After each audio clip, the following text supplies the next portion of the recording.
Қайырлы күн, құрметті көрермендер. Бүгін біз Жалпыұлттық социал-демократиялық партиясының Маңғыстау облыстық филиалының төрағасы Мыңбаев Сәкенмен сұхбаттасатын боламыз.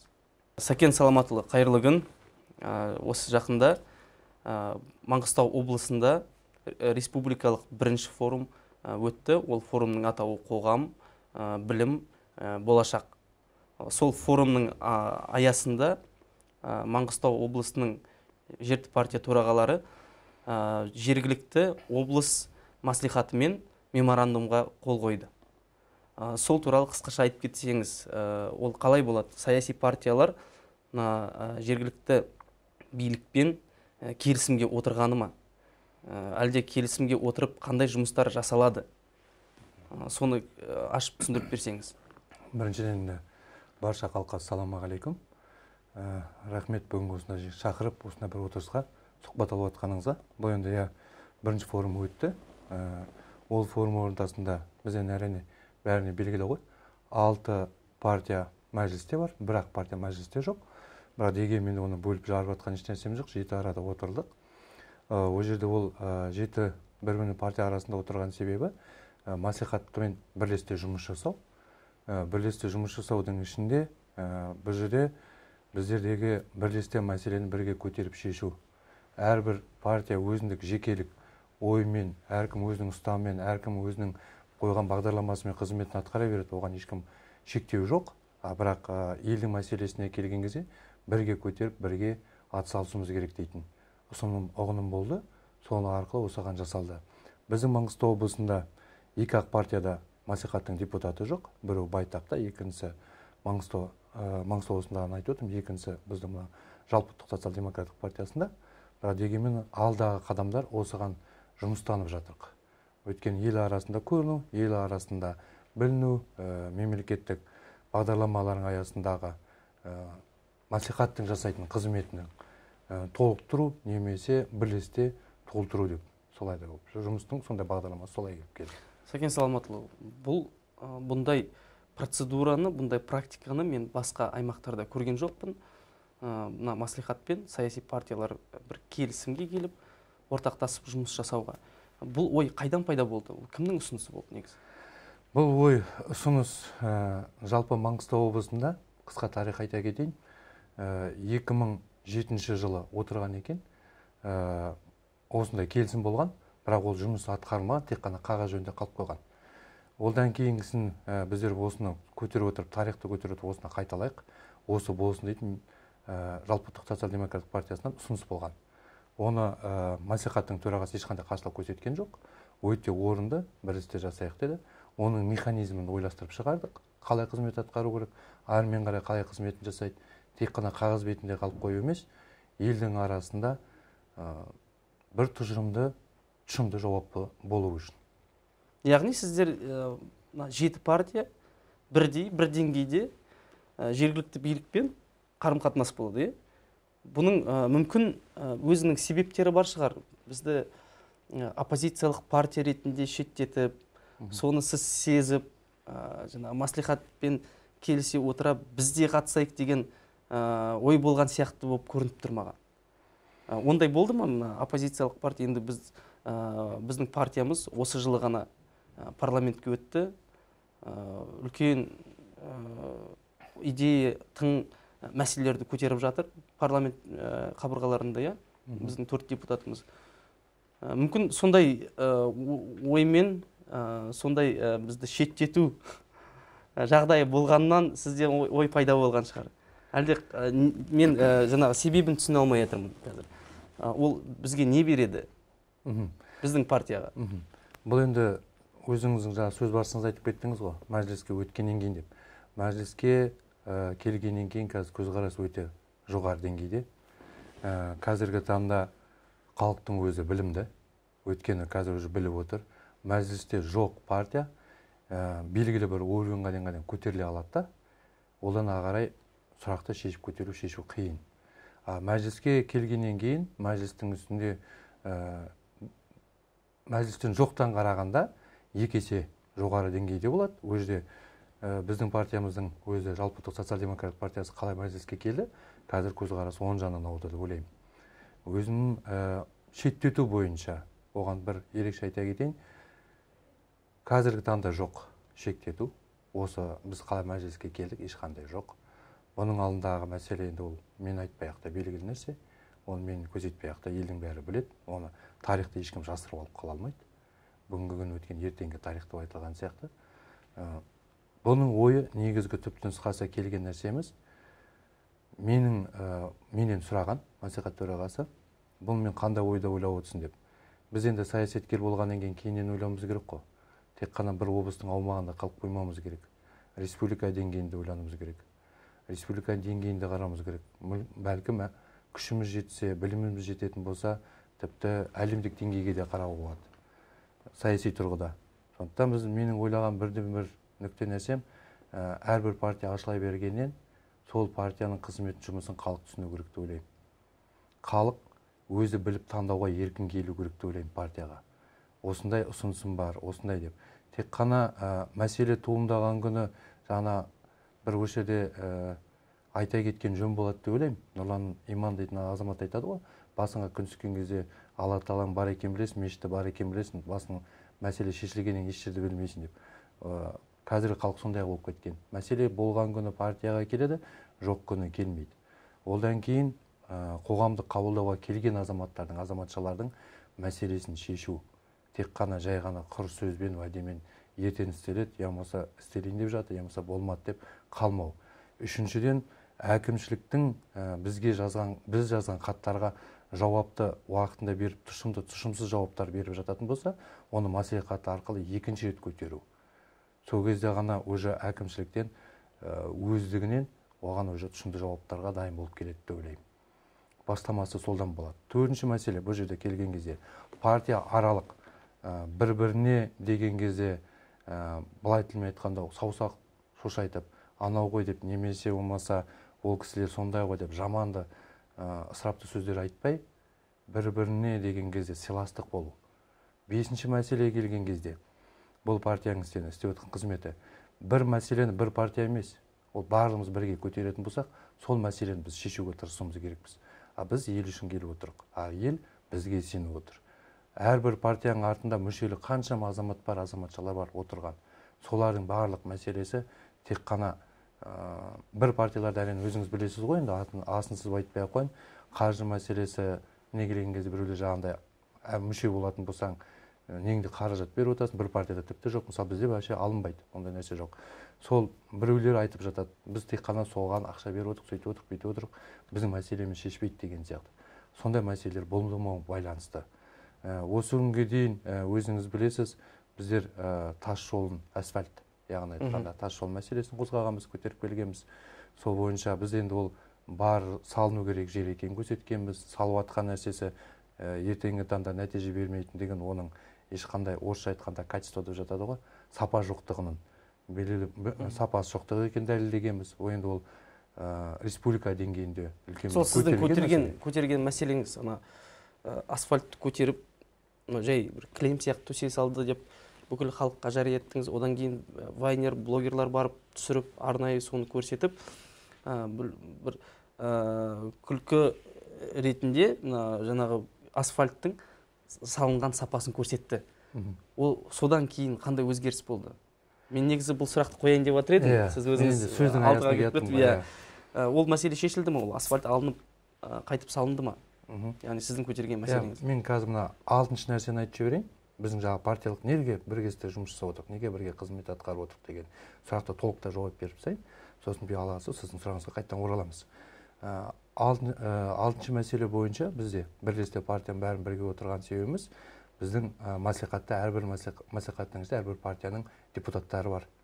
Сол депутаттардың жұмысын өз партиясы өзі көрсін, және біз де көрейік. Сол партияға айтып, сіздің депутатыңыз қызметін орынды атқармай отыр деп, біз ол партияға еркін айта алу себебінен болуымыз керек деп ойлаймын. 7-ші мәселе, аралықта болашақта бұл жүйе іске асып, ағара жұмысын жақсалып кететін жағдайда тұрақты бір жыл сайын дебат болып тұру керек деп ойлаймын. Сол кезде ол уже жұмысын жүргізіп тұрады. Ал енді асфальтқа қайттан оралатын болсақ, олдан кейін, ол мәселе үлкен дәрежеде көтергеннен кейін солаймен қалды. Оны ешқандай өзгерткен жоқ. Бірақ өзгертпесе де оның қаражаты істеген мекемеге төленген жоқ. Мгм. Яғни объемды ұтып алған мекеме шығынға кірді деген сөз. Оған айтты, егер біз қаражат төлей аламыз, қайттан күреп аласыздар асфальтты, астын қайттан бәрін төсейсіздер, орнықты мен заңды талабында қалай төселу керек, солай болу керек, содан кейін барып қаражатын береміз деді. Яғни бұл жоба қабылданған жоқ. Жоба қабылданған жоқ. Олдан кейін ол кісілер екі есе шығын болып кететін болғаннан кейін, екі есе шығын емес, бір шығынмен кетеміз деп, соны ақшасын алмай солаймен тастап кетті. Сол асфальт тұр қазір. Сол асфальт тұр қазір. Қазіргі таңда пайдаланып жатыр. Олдан кейінгісі қателеспесем осы келесі жылы болу керек, қайттан реставрация жасап, дұрыстап орындалып төселінеді. Келесі жылғы асфальттың бүгінгі таңда біздің жергілікті орындарымыз Маңғыстау облысы жаңағы көтерген жеріміздің ауылымыздың мәселесі бойынша сол ортаға 1 миллиард теңге қаражат сұрап отыр екен. 1 миллиард теңге ол асфальт салу ауылдың орталық шеттеріне, бір-бірінің қарым-қатынасқа. Енді біз оның қаражатын тексеру ешқандай құзыретіміз жоқ. Ешқандай ол жерде қалай салыну сапасын қарайтын да нәрсеміз жоқ. Өйткені біздер әлі депутатқа да өтіп ондай нәрсеміз жоқ. Бірақ біздер оның сапасын қарауға партия есебінде құқығымыз бар. Қарап жүрсіздер ме қазір? Қадағалау бар ма? Қадағалау бар. Асфальт төсегеннен кейін қарап, соны кілем ба, кіленбес па? Қадағалау бар. Қадағалау өте жақсы. Сол мәселеден кейін өзге объем алатын жігіттерге сабақ болды. Олардың бәрі өздері біліп отыр. Қай жерде қандай болатынын содан өздері өзі ертеңгі таңда осындай болып қалған жағдайда қайттан көтерілсе шығынға кіретінін біледі. Сондықтан ең бірінші объемды жинап алған кезде қалай жазылды, дәл солай жасап жатыр. Яғни қоспа, алып тастау, немесе қаражатты экономдау дейтін нәрселері ондай жоқ. Қалай болса солай салып кетеді дейтін нәрсе жоқ қазір. Енді Сәкен мырза, Ақтау, Маңғыстау негізі спецификалық аймақ. Бізде Каспий теңізі бар. Ол жерде сіздерге жақында корабльді құрастыратын және жөндейтін мекеме хабарласты. Өздерінің өтінішін білдірді. Сіз ашып айта кете аласыз ба? Қазіргі таңда қандай ұсыныстары болып отыр? Қандай өтінішпен сізге олар жүгініп отыр? Бізге енді өтініш ол енді әрине облыс деңгейінде шешілетін мәселе емес. Республика деңгейінде қарастыратын нәрсе. Ол біздің Қазақстанда су бойынша министрлікте жаңа ашылды. Олардың қызметі енді атқарып бастайды. Сол заң аясында өзгерістер енгізудің ішіне енгізілетін жаңа заңның жобасы деп есептеймін. Мен өз қарап барсам. Неге олай қалай десеңіздер, біз Каспий теңізі 5 мемлекет шектескеннен кейін әрбір мемлекетте тек қана 160 шақырым ғана жағалаудан қолдана алады, еркін көлемде. Жағадан суға дейін. Суға қарай 160 км, 160 шақырым. Сондай қолдана алады. 160 метр. Қолдана алады. Теңіздің жағасынан теңіздің ортасына дейін 160 км ғана қолдана алады. Қалай қолданам десе де. Мүмкін теңіздің ортасына сол яхта жүруге, бір-бірін қарым-қатынас болу үшін жаңағыдай серуен демалыс орындарына, оны негізінде яхта деп айтпайды, оны яхта деп болады, немесе үлкен катамаран деп айтады. Сол катамаран болсын, сонда үлкен катамаран деп айтады. Сондай жүргізуге, туризмдік дамытуға, бір теңіздің ішінде теңіз асты жүзу деп айтады, подводный сол теңіз асты жүзуге, сондай нәрсеге қолдануға беріледі. Ал қазіргі таңда бізде теңіздің тартылымы күшейіп бара жатқаннан кейін, ендігі таңда сол мәселе қайттан заңдық тарабында қайттан қарастырылу керек. Қанша метрге кетті су? Енді мен шынымды айтайын, әркім әртүрлі метр өлшеп алып жатыр ғой, бірақ менің көзқарасыма судың деңгейі 10 метрдей түскен сияқты. Яғни бұрынғы келіп тұрған жерден төмен түскені 10 метрдей деңгей деп мен есептеймін.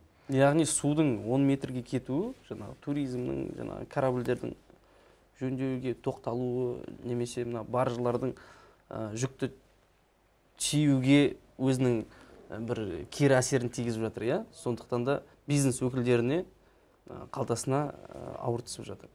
Бұл тек қана бизнес өкілдеріне емес, бұл болашақта Қазақстанның да мәселесі, мемлекеттің де мәселесі болып кетуі мүмкін.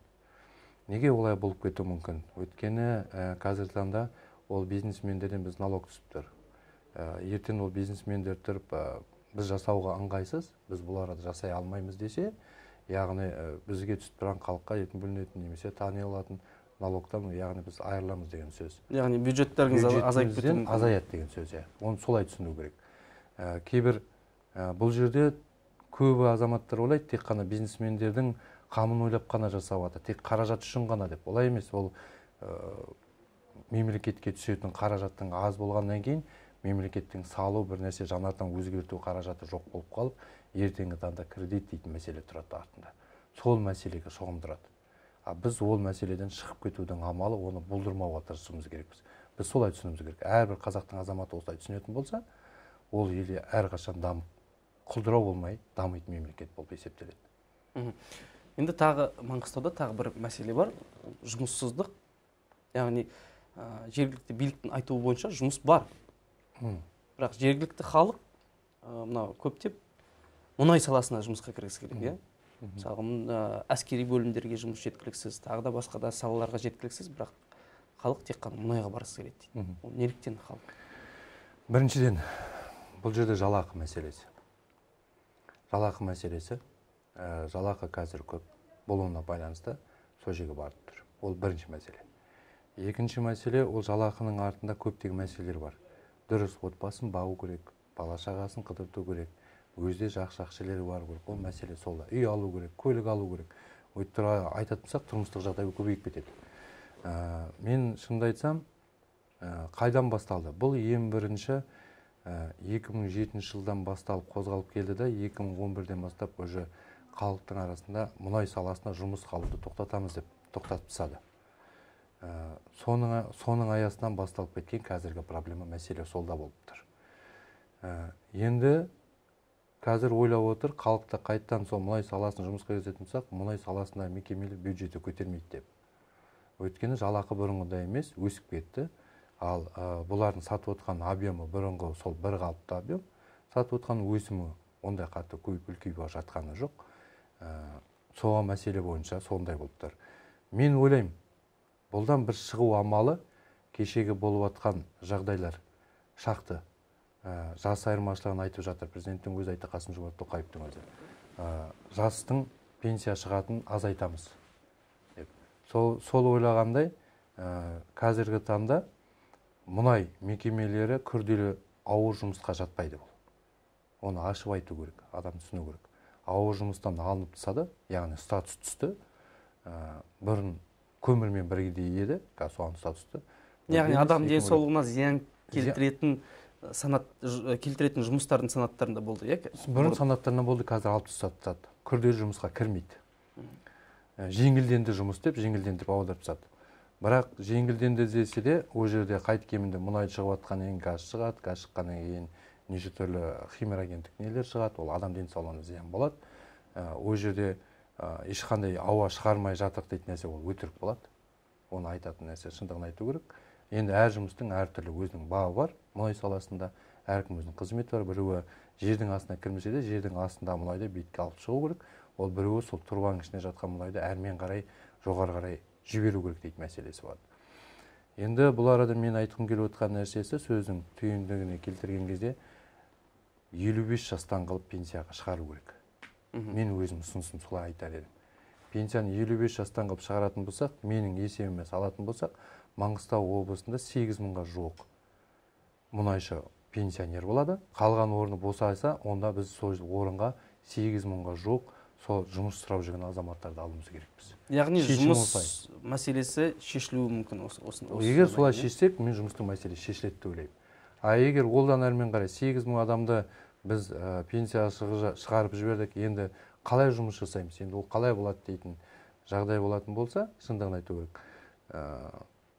Егер ол жуадан қашқысы келетін болса, онда жаңадан үлкен инвестиция тарта ма, жоқ әлде жергілікті инвестиция бола ма, өздері қарайды ғой, үлкен мекемелер ашу керек. Месторождение аша ма, жоқ үлкен завод сала ма, әлде жоқ үлкен бір нәрсе ала ма, сондай бір нәрселерді аштыру керек. Яғни халықты жұмыспен қамтамасыз ететін бір қадамдар жасау керек деп. Қадамдар жасау керек. Өйткені біз енді шындығын айтайық, халқымыз аз ғой, барақ болған 20 миллион ғой. 120 миллион болса түсінуге болар еді, барақ 20 миллион. Онымен тоқтатпау керек месторождениемен. Әрбір өңірде мен ойлаймын, туризмді дамыту керек. Туризмді біз дамытатын болсақ, шетел азаматы келіп, бізге келіп қыдырып, демалып кететін, оның қаражаты бізге қалады. Яғни шетелдің ақшасы бізге түсті деген сөз. Оның үстіне налогқа төлейтін ана жерде тұрған бизнесмендердің жұмыстары жүреді. Үшіншіден, уже жастарға болсын, немесе пенсионер азаматтар да жұмыс істеп отыр ғой, оның өтірік айтатын нәрсе жоқ. Оларға да жұмыс табылады. Мүмкін бизнесмен болып кетер.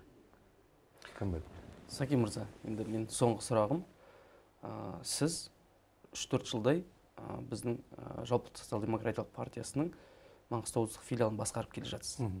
Қазіргі таңда қандай мәселелерді бір 3-4-еуін атап өтсеңіз, қандай мәселелерді көтеріп жатсыз, қандай ұсыныстар беріп жатсыз? Бұрынғыдан қараған кезде қазір бізге мәселе көтеру екі есе жеңіл болды.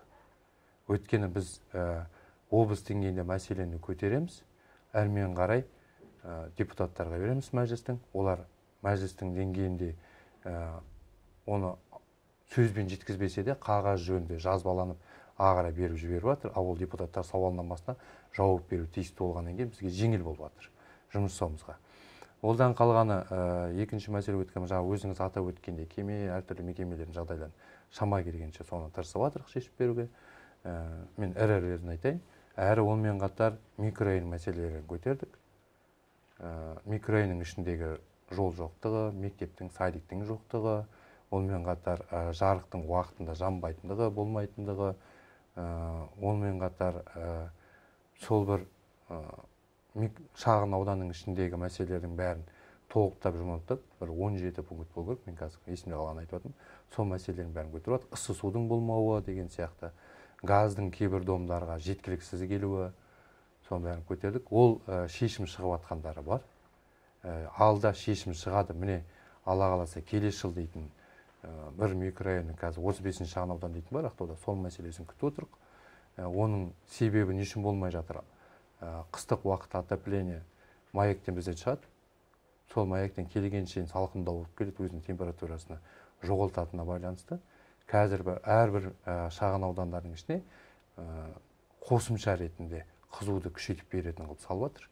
Қазір сол салып болғаннан кейін құбырын бәрін жүргізген. Ол шағын ауданға қазір орталығын салып жатыр. Ол орталығы Алла қаласа қаңтар айында бітеді деген. Қаңтар айында біткен жағдайда келесі жылы март-апрельде ол асфальт жолы, жаяу жүргінші жолы, онымен қатар саябақтың талдар отырғызатындығы бәрі шығады, бәрі шешім болады. Барлық инфрақұрылым бәрі жүреді. Оның қаражаты бөлінген, оның қаражаты түскен, әрбір медиагер компания, жеңіп алған компаниялардың бәрінің қаражаттары тұр.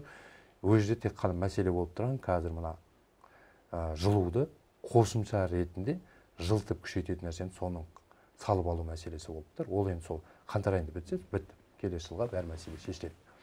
Ол бір шағын ауданның мәселесі шешілді деген сөз, ол бүткіл қаланың мәселесі шешіліп кетті дейтін әңгіме емес.